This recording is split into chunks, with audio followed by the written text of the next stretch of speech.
ಆತ್ಮಪ್ರಯಾಣ. ಪ್ರತಿ ಜೀವಿಯೂ ಒಂದು ಆತ್ಮಸ್ವರೂಪ. ಅದು ಒಂದು ಗುಂಪಿನಲ್ಲಿನ ಭಾಗವಾದ ಸಾಮೂಹಿಕ ಆತ್ಮದಂತೆ.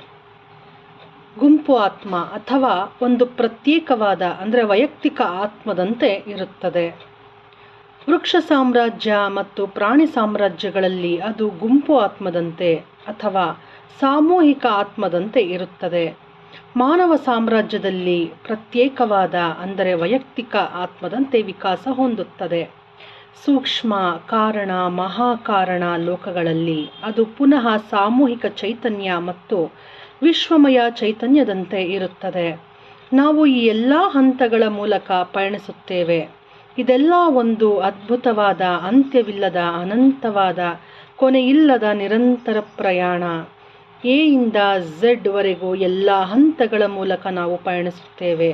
ಪ್ರತಿಯೊಬ್ಬರೂ ಕಡ್ಡಾಯವಾಗಿ ಓದಬೇಕಾದ ಪುಸ್ತಕ ಎಂದರೆ ಅದು ಪೀಟರ್ ರಿಚುಲೋ ಅವರು ಬರೆದಂತಹ ಎ ಸೌಲ್ಸ್ ಜರ್ನಿ, ಆತ್ಮಾಯಣ ಪುಸ್ತಕ ಮಾಸ್ಟರ್ಸ್.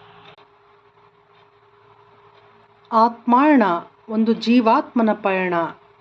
ಮೂಲ ಲೇಖಕರು ಪೀಟರ್ ರಿಚುಲೋ, ಕನ್ನಡಕ್ಕೆ ಅನುವಾದ ಮಾಡಿರೋದು ಡಾಕ್ಟರ್ ಜೀವಂದ್ರ ಕೇತಪ್ಪನವರ ಸೀನಿಯರ್ ಪಿರಮಿಡ್ ಮಾಸ್ಟರ್. ಬಹಳ ಅದ್ಭುತವಾದ ಪುಸ್ತಕವಾಗಿದೆ ಮಾಸ್ಟರ್ಸ್. ಇದರ ಸ್ವಾಧ್ಯಾಯ ಈಗ PMC ಕೊಪ್ಪಳ ವಾಹಿನಿಯಲ್ಲಿ ನಾನು ಮುಂದುವರಿಸ್ತಾ ಬರ್ತಾ ಇದ್ದೀನಿ.